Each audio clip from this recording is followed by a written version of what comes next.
உலகத்துல மக்கள் எப்படி இருக்காங்க கேட்கும்போது எஸ்மாத் பிரியா அப்பிரிய வியோக ஜென்ம சோகாப்னா சகல யோனி தக்கியமான இந்த உலகத்துல பகவானே நானும் எவ்வளவு முயற்சி பண்ணி பார்த்துட்டேன் சந்தோஷமா இருக்கிறதுக்கு பிறந்த வந்து சந்தோஷமா இருக்கிறது முயற்சி பண்றேன். ஆனா என்ன நடக்குது அப்படின்னா உன்னுடைய தஞ்சம் இல்லாம உன் மேல பக்தி இல்லாம உன்கிட்ட உன்னுடைய தொடர்பு இல்லாம எப்படி இருக்கு அப்படின்னா பிறவி தோறும் ஒவ்வொரு பிறவியும் என்ன பண்றேன் அப்படின்னா கர்ப்பத்துல என்னோட கஷ்டமானது ஆரம்பிக்குது சொல்லி சொல்றேன்.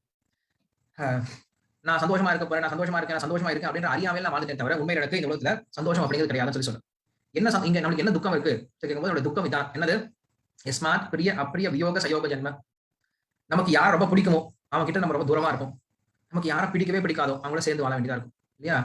இவங்க கிட்ட எப்படி நான் வாழ்க்கை ஃபுல்லா நடத்த போறோம் அப்படின்னு நினைச்சிட்டு இருப்போம். நான் நினைச்சிட்டு ஓஹோ அந்த மாதிரி ஒரு வாழ்க்கை வந்தா நடந்துக்குமே அப்படின்னு நினைச்சிட்டு நடக்காது. இப்படி நமக்கு பிடிச்சவங்க கிட்ட தூரமாகும், நமக்கு பிடிக்காதவங்க கிட்ட பக்கத்துல என்ன பண்றோம் சோகா அப்படின்னா சகல யோனிச்சு தக்கியமான இந்த சோகம் அப்படின்ற அக்னினால உலகத்துல இருக்கவங்க எல்லாரும் எரிச்சிட்டு இருக்காங்க சொல்லி சொல்றேன். சரி இந்த சோகத்துக்கு ஏதாவது ஒரு வழி கண்டுபிடிக்கலாமே அப்படின்னு சொல்லி என்ன பண்றான் அப்படின்னா ஒரு வழி கண்டுபிடிக்க முயற்சி பண்றான். ஒரு வழி கண்டுபிடிக்கும் போது அந்த வழி அந்த ஒரு பாதையே என்ன பண்றது மறுபடியும் வந்து பிரச்சனையா அப்படின்னு சொல்லி சொல்றேன். துக்க ஔஷதம் ததபி துக்கம் அப்படின்னு சொல்லி சொல்றேன். துக்க ஔஷதம் ததபி துக்கம் அப்படின்னா இந்த உலகத்துல நம்ம எதெல்லாம் பிரச்சனைக்கு தீர்வுன்னு கண்டுபிடிக்கிறோமோ அந்த தீர்வு என்ன எடுத்து மறுபடியும் ஒரு பிரச்சனையா வந்து முடியுது. நிறைய தடவை நம்ம உதாரணம் பார்த்திருக்கோம். உலகத்துல எதெல்லாம் நம்ம தீர்வு நினைச்சிட்டு இருக்கோம் ஒரு பிரச்சனைக்கு அந்த தீர்வு என்ன மறுபடியும் ஒரு பெரிய பிரச்சனையா வந்து நிற்கிறது. அதனால இந்த உலகத்துல ஒருவன் தீர்வை தேடி போறது ஒரு முட்டாள்தனமான விஷயம். இந்த உலகத்துல எந்த ஒரு விஷயம் என்ன பண்ணாது ஒருவனுக்கு தீர்வு கொடுக்க போறது கிடையாது. அதனால என்ன பண்ணும் உன்னுடைய பாதம் உன்னுடைய சேவை அப்படிங்கிற ஒரு விஷயம் மட்டும் தான் எனக்கு எல்லா விதமான பிரச்சனைக்கும் தீர்வா இருக்கவே தவிர மற்ற இந்த உலகத்துல நானும் பார்த்துட்டேன். பன்றி ரூபத்துல இருந்தேன். ஒரு பன்றியா இருக்கும்போது கூட நான் ரொம்ப சந்தோஷமா இருக்க நினைச்சிட்டு இருந்தேன். மனுஷன் நினைச்சிருக்கோம் நான் சந்தோஷமா இருக்கேன், நல்ல இட்லி வடை பொங்கல் சட்னி சாம்பார் சாப்பிட்டு சந்தோஷமா இருக்க நினைச்சிட்டு இருக்கேன்.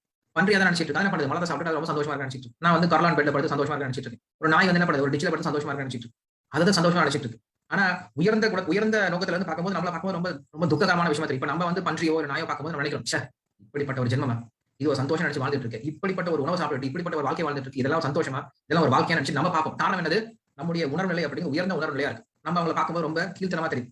அதே போல நம்மள தேவர்கள் பார்க்கும்போது நம்மள பார்க்கும்போது எப்படி இருக்கும் நம்ம ரொம்ப கீழ்த்தனமானவர்களா இருக்கும். சோ பகவானுக்கு பார்க்கும்போது பகவானுடைய பக்தர்கள் நம்மளை பார்க்கும்போது அவங்க நினைக்கிறாங்க இப்படிப்பட்ட உணர்வுகள் இருக்காங்களே, இப்படிப்பட்ட சந்தோஷத்தை இது போய் சந்தோஷம் நினைச்சு வாழ்ந்துட்டு இருக்காங்க.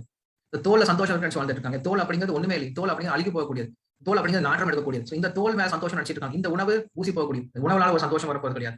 இப்படி பிரயோஜனமே இல்லாத விஷயத்துல சந்தோஷம் நினைச்சிட்டு இருக்காங்க. இதுல சந்தோஷம் கிடையாது அப்படின்னு சொல்லிட்டு பக்தர்கள் நினைக்கிறாங்க. உயர்ந்த உணர்வு இருக்கவங்க நம்மள பார்க்க முடியும். நம்மளால நம்ம பார்த்து தெரிஞ்சுக்க முடியாது. நம்ம விட யார் உயர்ந்த உணர்வு இருக்காங்களோ அவங்க என்ன பண்ண முடியும் நம்மளுடைய நிலை எப்படி இருக்குன்னு தெரிஞ்சுக்க முடியும். அது போல சொல்றாரு நானும் எத்தனையோ பேர் என்ன பண்ணிட்டேன் அப்படின்னா இது சந்தோஷமா இருக்கும் இது நல்லது அதனால போயிட்டு இருந்தேன். ஆனா எதுவுமே சந்தோஷம் கிடையாது. ஏன்னா இந்த உலகத்துல எதனால சந்தோஷம் நினைக்கணும் அந்த சந்தோஷத்துக்காக எனக்கு எதெல்லாம் பிரச்சனை வருதோ அந்த பிரச்சனைக்கு எதனால தீர்வுன்னு கண்டுபிடிக்கணும் அந்த தீர்வே எனக்கு மறுபடியும் பிரச்சனையா அது முடியுதுன்னு சொல்லி சொல்றேன். இந்த வாழ்க்கையில எல்லாம் அனுபவிக்கிறது ஒரு பிரச்சனை வரும் அந்த பிரச்சனைக்கு ஒரு சொல்யூஷன் கண்டுபிடிக்கலாம்னு நினைக்கும்.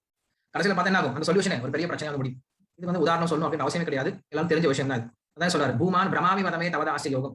இந்த உலகத்துல ஒரே ஒரு பிரச்சனை இல்லாத நிலை என்ன அப்படின்னா ஒரே ஒன்றும் இல்லா கோவிந்தா அப்படின்னு சொல்ற மாதிரி உன்னுடைய யோகம் உன்னுடைய பக்தி சேவை இருக்கு இல்லையா, பக்தி சேவை கிடைச்சிருச்சு அப்படின்னா அங்க எந்த குறையும் இருக்க போறது கிடையாது. அது ஒருத்தன் தான் அது ஒண்ணுதான் என்ன பண்ண முடியும்